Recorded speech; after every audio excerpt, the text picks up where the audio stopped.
So this poem is actually a translation by Ezra Pound from a Chinese poet called ModPo.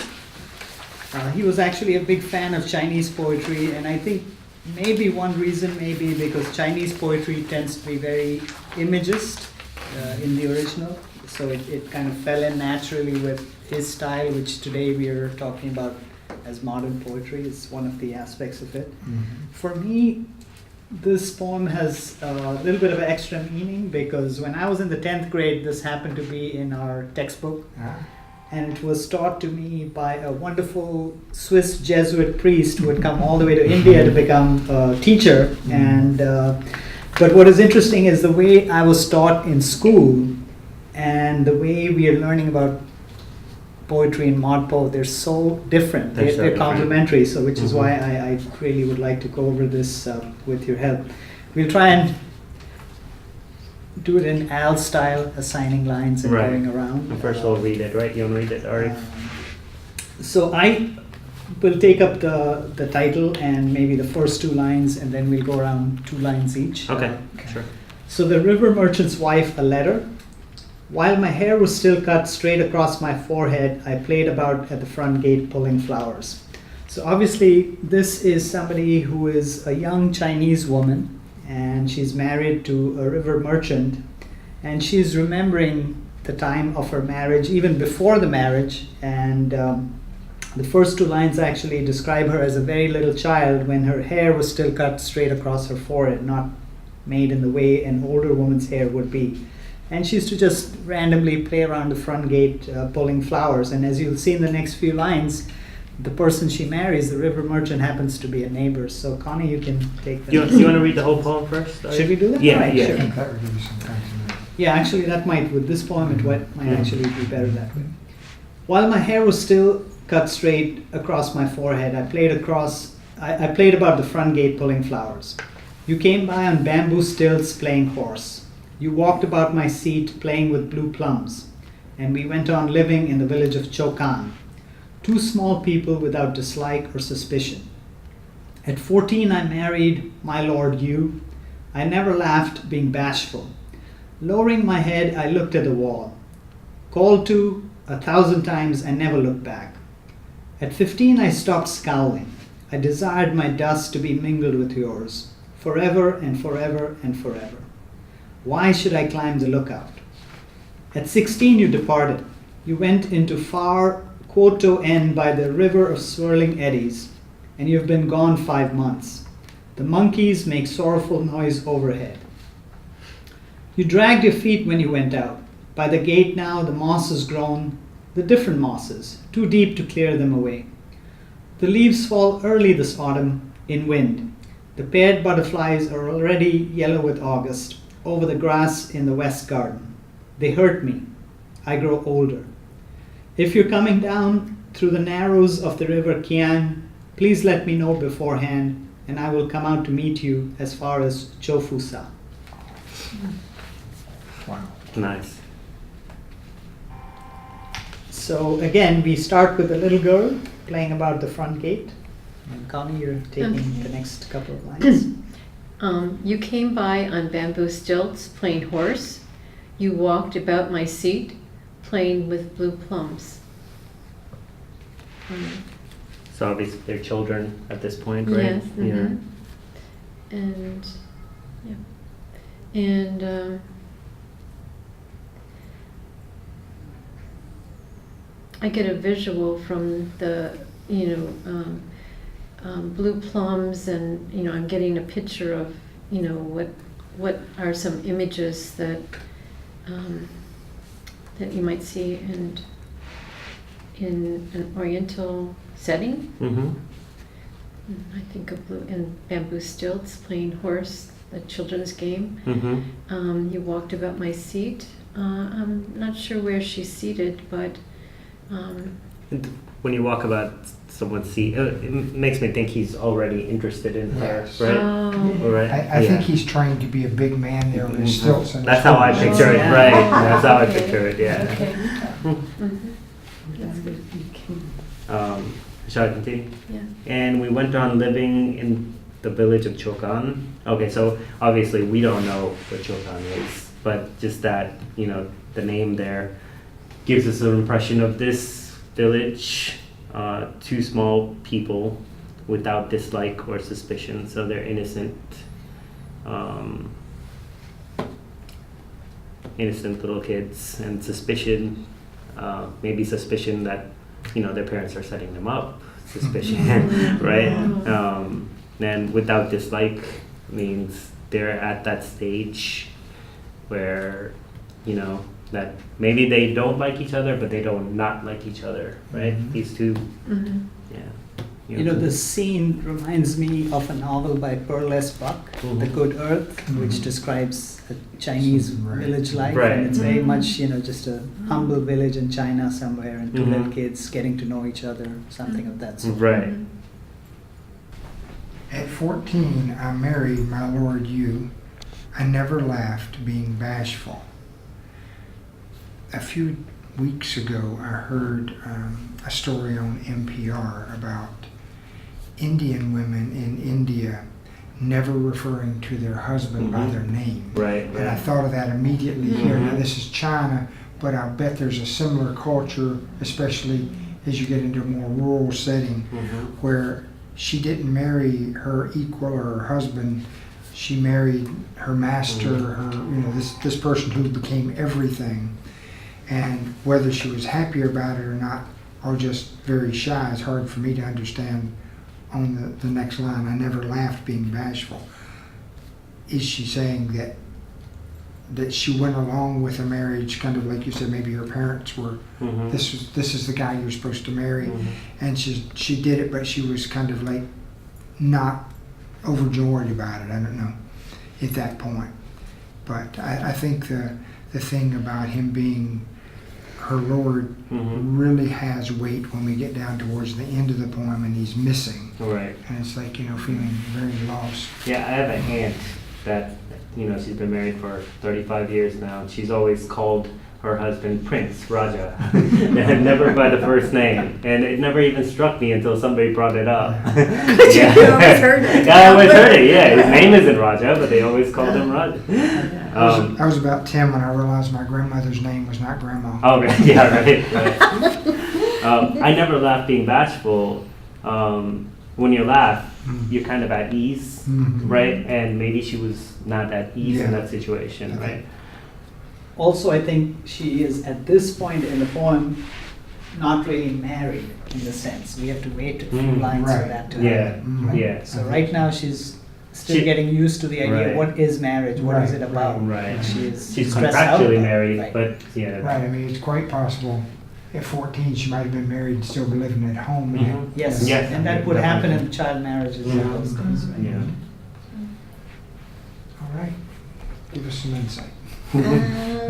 Okay, lowering my head, I looked at the wall, called to 1,000 times. I never looked back.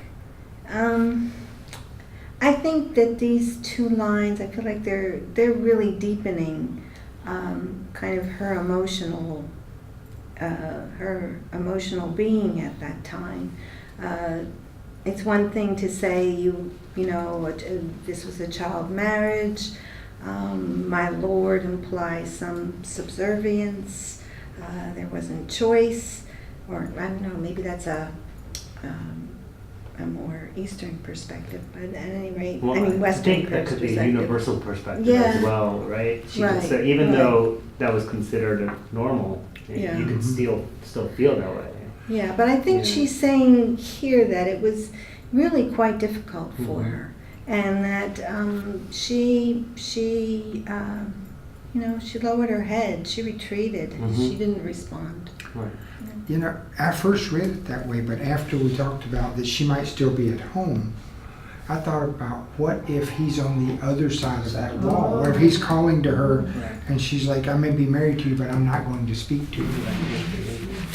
But my first thought was she was in the room to him and he would say, little flower or whatever he called her, come here, and she might go there, but she never responded. She never looked at him. So I think that might, but both make kind of an There's interesting. also, I think, a bit of a stolen childhood. You know, Mhm. she's playing about in the garden, somebody's playing with her on stilts, and now suddenly he's the husband, and Mhm. it's a whole different Exactly. relationship. Mhm. Right. Chica? Okay, says, at 15, I stopped schooling. I desired my thoughts to be mingled with yours. I think that the desire right here means a lot. It means that she now accepts the whole situation. Mhm. You know, she desired to die with her. I mean, beginning to love this particular man, irrespective of the situation and how they came to meet each other. Yeah, I think this is showing that. The next line clearly like explains the whole Mhm. thing. Like, yeah, it shows You can that, go on to- exactly. We can read the next two lines. Yeah. The next two lines: forever and ever and ever. Why should I climb the lookout? So, What do you think about Yeah. dust? Dust. the dust? Yeah. I mean, it is like a significance of death. Yeah, like, right, yeah. when everything is off, like even into the next world. Mm-hmm. I mean, that is what it clearly shows. That I'm more shook by the last line. Is she saying to look out to see if there's someone else, or to look? Why is she? Why should I climb the lookout? That's an interesting line. What do you think on that? I think it's just like a human thing, like going that back and forth, irrespective of going forward. You still want to go back. You know, human beings are just that way. You know, even when you accept something, you still question it. And, you know, why should I climb the lookout? Mm. You know, dust in a Western context always speaks to death, Mhm. but dust, if you look at a lot of Indian poetry in various languages, the mingling of dust is the meeting of souls. Right. It's a marriage, it's a consummation. So Right. my dust mingling with yours speaks to the consummation of the marriage. Mhm. The sexual relationship thing as well. Yeah. Oh, that's true. And I think why should I climb the lookout? Before she was not interested in the marriage. You know, she was on the lookout. Maybe her parents are coming. Maybe somebody else, a visitor. Now she's. Why should I climb the lookout? I'm happy in my world is marriage. here. Yeah. Yeah. We got two looks, right? The last line of the first stanza, I never look back, and now you got, why Yes. should I climb the lookout? There's Roshan for you. Well, I looked at the wall as well. So Right. yeah, It's Yeah. contradiction. Yeah. a lot of looking going on. So Ari? our start is over at 16. Mm-hmm. At 16, you departed. You went into far Ku-to-en by the river's swirling eddies, and you've been gone 5 months. The monkeys make sorrowful noise overhead. So he's a river merchant. He has business to do. So whether by himself or with a parent or with an uncle, he is gone to do business quite far away to a different city, perhaps. She describes the city. They had terms for cities based on different quirks of the geography. So Ku-to-en apparently is by the river swirling eddies. And it's been a long time that he's been away for business, 5 months. Yeah. And in the meantime, she is sort of making some sort of a personification. The monkeys make sorrowful noise overhead. It is she who's sorrowful. Right, she's not sad. The monkeys Yeah, are sad. yeah, exactly. Do you get any fear here, like something might have happened to him, the swirling eddies? Yes, Yeah. absolutely. There is a little bit of, in horror movies, how they show a little bit of a Foreshadowing. whirlpool Yeah. before something bad is going to happen. So Right. there's the river of the swirling eddies. Right. And that's probably what adds to the sorrow. That is he even going to come back? It's been 5 months. And remember, this is pre-internet or pre-telegram even, Right. where you could easily send word that everything's This fine. is a and- letter she's sending to him. Correct. But how is she sending it? By another river merchant, maybe? By Yeah, river, yeah. by horse, the Yeah, old-fashioned. Right. Or maybe she didn't send it. Yeah. That's Which what is I was also thinking. possible. Yeah. It's kind of an entry into her diary. This was pretty new at the time, right? The monkeys make sorrowful noise overhead. That line is out of nowhere, basically. There's Right. and it's how objects or animals in nature are reflecting her own feelings. That's what But I the think you'll images see further yeah. on, there's more and more of this sort of personification where she's Right. looking at objects in nature, Yeah, but she's using them to reflect her Right. state of mind. her state of mind. So Right. we'll come to paired butterflies in a bit, so you'll see Mhm, that. yeah. I was thinking how this is, it's just kind of telling about her technique because it's really a narrative. Mm-hmm. Yeah. And she's got this mixture of a very kind of clear narrative, and she pulls in all the overtones through images. Mhm. So Yes. it's just, you know. Very much an image. She doesn't say "I am sad" anywhere, right? It's just Yeah, right. yeah, just the image standing in. It's the moss and the monkeys. I'm fine. Yeah, right. I'm fine. Right. The rest of the world's really depressed. You should come home. So, Connie, you want to give us the next, say, 3 lines and go with the exclamation Okay. mark? You dragged your feet when you went out. By the gate now the moss has grown, the different mosses, too deep to clear them away. I'm looking at time, and throughout this poem, you know, there's a reference to time, you know, Mhm. like you say, a narrative. Mm-hmm. And, you know, in this way, there's a personification of the growth of the moss, and so you're seeing how nature continues to grow and Right. passes, and time passes Right. through the growing of the. She's demonstrating how Moss. long 5 months really is, Mhm. right? There, Yes. It's And I can't even imagine looking at moss growing, right. because it's always looks the same to me when I've ever seen moss. Right, but here it's different mosses. Yeah, different mosses. Right. And Too it's so deep. deep they can't get the gate open anymore. Right, yeah, a heap of moss. Also, apparently, the river merchant has a thing for his wife, because when he was leaving, he dragged his Yes. feet. You know, he Mhm. wasn't in a hurry to Yeah, go. that's right. right. Right, I mean, yeah. if you figure they were children together and she's 16, he's maybe 18 or Right. 20. He's not the 30-year-old or Right. something. Yeah, they Mhm. are. So, yes, 2 young people having to split up because of his work. I have to tell you, at 58, it's tough. I had to be away from my wife for 2 days this weekend. It's tough even for old guys. Right, you know, right. You want to be with your family. Right. Okay, the leaves fall early this autumn in wind. The paired butterflies are already yellow with August. Over the grass in the west garden, they hurt me. Okay, so again, with nature, correlating to how she's feeling, right? The paired butterflies are already yellow with August. I love that line, yellow with August. But butterflies don't normally, and I mean, what I'm wondering is if what she's really saying is this the time of year that yellow butterflies come out. Mm-hmm. Because, you know, black and white striped butterflies don't turn into yellow butterflies. Right, right. That's Although true. there is a change in color They as can they live, yes. as they go and, you know, As they mature, yeah. on the flowers, they do change color a bit. So Right. now it's already the color of Could be August that, in these could be that butterflies. so. Is there, again with fear, okay, it's August already, winter's Mhm. gonna come soon, Mhm. right?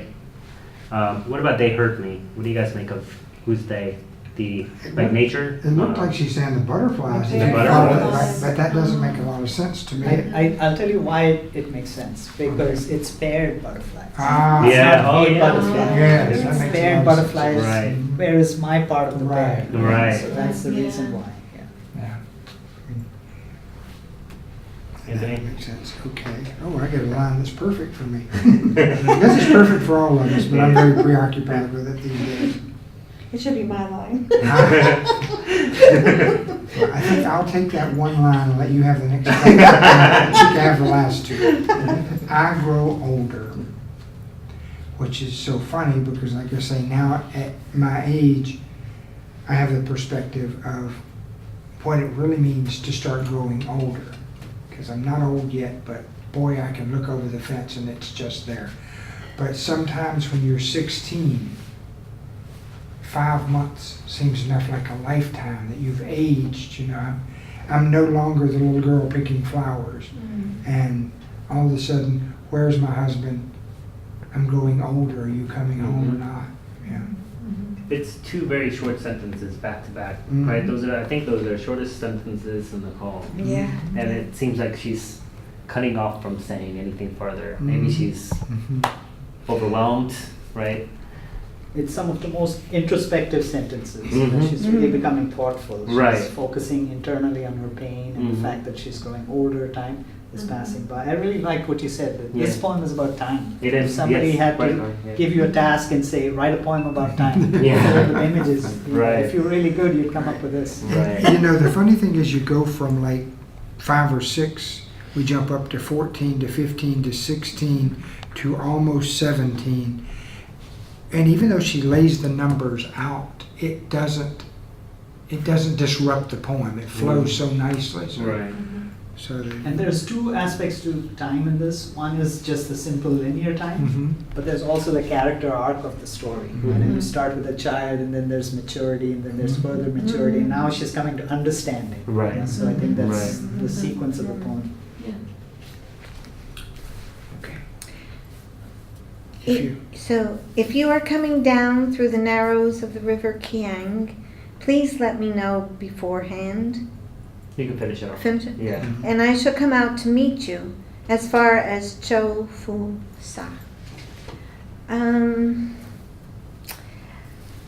I think this is a beautiful ending.